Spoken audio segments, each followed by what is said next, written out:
Hello everyone, I'm Paul Zavigian, VP of Marketplaces at Index Exchange, and welcome to Innovators Unscripted. And on this series, we're going to be sharing unfiltered insights from some of the most disruptive voices in the advertising ecosystem. And so today, I'm joined by Sally Lee and Adam Heimlich. And so why don't we jump right in with some introductions. Sally, why don't we start with you? Hi everyone, I'm Sally Lee. I currently oversee the programmatic department at Canvas Worldwide. We support a variety of clients and super excited to be here. And I'm Adam, I'm the founder CEO of Chalice AI. That's an AI company for proprietary data owners who want to control their own predictive modeling and deployment. Amazing. Well, thank you both for being here. We're going to jump right in. We're going to pick some questions from the secret magic stack of cards. And so, how are you working with brands today to leverage custom algorithms for your campaigns? And what can you do now that maybe you couldn't do before? Yeah, I think because we've been in the programmatic space, I've been in the programmatic space, it's been a part of the practice, custom algorithms, but I think we've been able to advance it with additional data signals, as well as being able to customize it a bit more. For example, we're working very closely with Chalice to make sure that we are the ones curating the data inputs and we understand what's going into the algorithms, and there's full transparency there. So I think there's a little bit more autonomy when it comes to algorithms now than there was in the past. Okay, so you're supercharging what you were doing before and you have more control around Exactly. it. Amazing, we love that. So let's move on to the next question. Adam, this is definitely going to be near and dear to your heart, log level data. So why is access to rich log level data so critical for meeting the high performance expectations that marketers are demanding today? Yeah, glad you asked that, Paul. You're most welcome. Technology has gotten a lot better in the last few years, and something odd about the programmatic marketplace is that innovation wasn't moving at the speed of technology advancement. It's now revealed this is partly because of monopolies in our space. There are other reasons, no good reasons, but reasons like monopolies have kept the pace of advancement slower in programmatic. So right now, 2025, a lot of newer technologies are being unleashed on the marketplace, right? And these include the ability to process much higher volumes of data. And when you could process more data, you could look at more granular data, right? So predictions used to be off big groups like segments of audiences and entire domains with thousands of pages. Right. But when you get into each member of the audience and each page on the internet, predictions get better. Right. So that's about the size of it. Better predictions, more efficiency. I love that. And I can also say we've always had log level feeds available for years, but no doubt we have never seen more usage of it today than ever before. You actually have the models and the competencies required to handle all that data. So we love that. Let's move on to question 3. We're gonna go, this one is, Adam, we're gonna go back to you on this one. This is quite specific to something you do with Index Marketplaces. You've containerized your solution on the platform. And so share a bit about what are the opportunities that has created for your business or your clients and your partners. Yeah, the opportunity we were seeking for Sally and her clients was to get more granular. As I said, domains might include thousands of pages, and we were specifically looking for the ability to model individual pages for Sally's client. The idea of finding in-market customers by the pages they're on and not just by their IDs. There are many ID-less environments, and IDs are limited in lots of ways. So we were searching for ways to bid on individual pages, to score individual pages that the DSPs don't offer, at least the DSP Sally was using. So we started partnering with Index around the container idea just to get at the ability. But what the containerized RTB brings is lifting a lot more constraints than that one.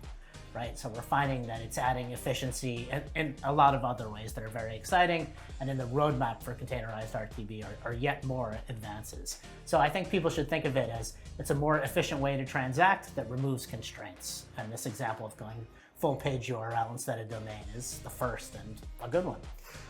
And I've said this before, and it's a line that maybe gets overused, but you're using the scalpel rather than the sledgehammer to fine tune. So we love that. There's a lot of buzz around curation. What is something that is still misunderstood? Sally, why don't we start with you? Again, I feel like in the programmatic space, curation has always been, I mean, Adam, correct me if I'm wrong, but I feel like, 7 years ago, we were curating deals. Yeah. I think the difference, manually, I think the difference now is that, to his point, it's a lot more automated. We're able to feed in more real-time data signals to make sure that it's curating in real time to, a lot more complex set of parameters that we want. So it's not just curating based off, news sites, but individual page level of those news sites and different, content that's available on the sites. Adam? Yeah, Sally gave the bright side of curation. There's a new automated way. Are we going to go to the shadow side now? Yeah, there's a very dark side to creation that it reintroduces undisclosed margins back into our marketplace after we spent at least 5 or 7 years stamping them out. So where in most agencies you can't get away with an undisclosed buy-side margin.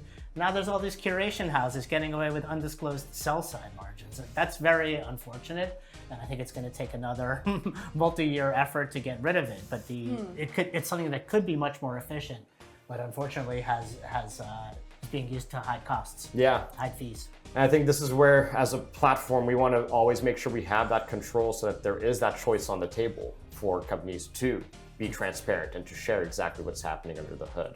But I love that to every bright side, there is always a shadow side. So we hit on both. Sally, share a success story. Any outcomes that you've seen activating in this new style, more advanced form of custom AI models? Anything you would share with us? Yeah, I feel like all the questions you've asked so far led to this Yeah, question perfect. because we recently had great success with a product that Chalice came out with, which is called Curate AI, where we're able to, curate page level deals for our clients, as well as feed in additional performance signals. And for one of our clients, we saw 5x efficiency, I believe. Let's go. And at the same time, we were able to make sure that we were delivering on quality sites and quality pages. So I would say that was quite a success for us. Amazing. You're getting outsized, 5x is nothing to scoff at. Outsized performance without compromising on quality, which is really the ideal balance to strike. Exactly. It's very rare in programmatic to do better with more expensive media, to be able to prove that out. And it's having that granular data and the ability to use the scalpel that allowed it to happen. So it's exciting. Yeah, I was going to say the interesting takeaway from there was that even though we did see higher CPMs, there were obviously more quality users and quality pages, and we were able to drive better efficiencies, which we haven't seen in the past as much. You get the outsized outcomes, which makes the ROI better, even if the CPM is higher, right? Exactly. You can't look at it in that vacuum, right? That's the way it works in most markets. You pay a premium, you get a premium product. But programmatic had been sort of broken, where they've done okay at cutting out the worst of the worst, like a prophylactic, like non-viewable sort of garbage impression. But there were no ability to see any bands of quality above that, and now we're starting to get to that. You just had the horse blinders on, fixating on one metric without the context of everything else that's going on into the mix. So yeah, it turns out to be difficult, but we're getting there. Amazing. Adam, AI has AI. Yeah. No question, just AI. How do you see that reshaping the future of ad tech? Yeah, well, it's been different every year, right? We were an AI company for 2 years or maybe 3 before OpenAI came out and started all this buzz, and there's so much attention around text prediction that people are sick of it and feel like it's being forced on them and the hype is too much. But I encourage people to look at other markets besides text prediction, like working as we do in quality prediction or purchase prediction. Some of these are quantitative, some of these have to do with language, but it's not a chatbot, right? It's really getting better predictions out of your data, getting more value over your owned assets, data and creative. I think these are better ways to think about it than what does it replace, and can it be a human? Like these questions are more philosophical. What's happening in the business world right now is that the sort of summarization functionality that you see with chatbots is being applied to large data sets, and brands are finding out the secrets that their data tells about their customers, right? And finding out in programmatic marketplaces, where are the bargains, right, on a cost per value basis. And that's how I think people should think of it. It's like getting power and signal out of large data sets. Yeah, so it's not necessarily about like replacing a function, but it's just making you more competent and effective at that. Yeah, exactly. And there might be tough decisions in the future about what should be replaced with AI or automated. Sure. But there's no question in business what should be automated, like pricing the items on a certain day, or shipping, logistics, like all that stuff. Like the machines are clearly better at it, right? And it's going to take years to get the machines going at that, and it's going to be a good thing. So we don't have to wring our hands about what doesn't replace creative. And especially when we're talking in the context of like computation or analysis of something that happens like hundreds of billion times a day. Yeah. No human should do that, right? Like no human should be touching that. That's right. It's spare them, right? Yes. Okay. And Sally, what would you say is the biggest challenge that brands are facing today in programmatic, and what do you think needs to happen to help solve that, overcome that? That's a loaded question. I would say, do it what you will. One of the biggest challenges right now is fragmentation. I think, we were moving towards a place of more universal identifiers and, being able to transact more openly. And I think now we're kind of moving back into the black boxes for some reason. I mean, we all know the reason, but I won't get into that. And I think it's difficult when it comes to measurement, right? To be able to, he mentioned log level files earlier. In order to make those files impactful and meaningful, we need to tie it to some sort of endpoint. Yeah. And if we don't have the identifiers to do that, we can't. Yeah. And so I think right now it's just figuring out better measurement solutions to tie the bridge.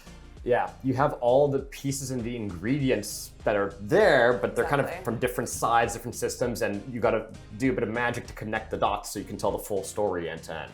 Right. Fantastic. What is the biggest shift in the industry that you see coming in the next 12 months? I think there's going to be more focus on streaming and CTV and better ways to measure, but also target. We've explored contextual targeting within the CTV space. It hasn't gotten where we want it to, I think, as an industry, and I think there's a lot more room for innovation there. Okay. I think it's sell-side decisioning, not to play to the home field, but no, please go on, keep going. Selling advanced technology for my 6th year, and really focused on selling it to buyers, and I find myself selling it more on the sell side. There's more interest on the sell side of adopting advanced technology. I think that's going to result in a big comeback for publishers who are daring to take a chance on it, that they'll have more advanced decisioning than their buyers. Well, Sally and Adam, thank you both so much for joining. Thank you for watching Innovators Unscripted.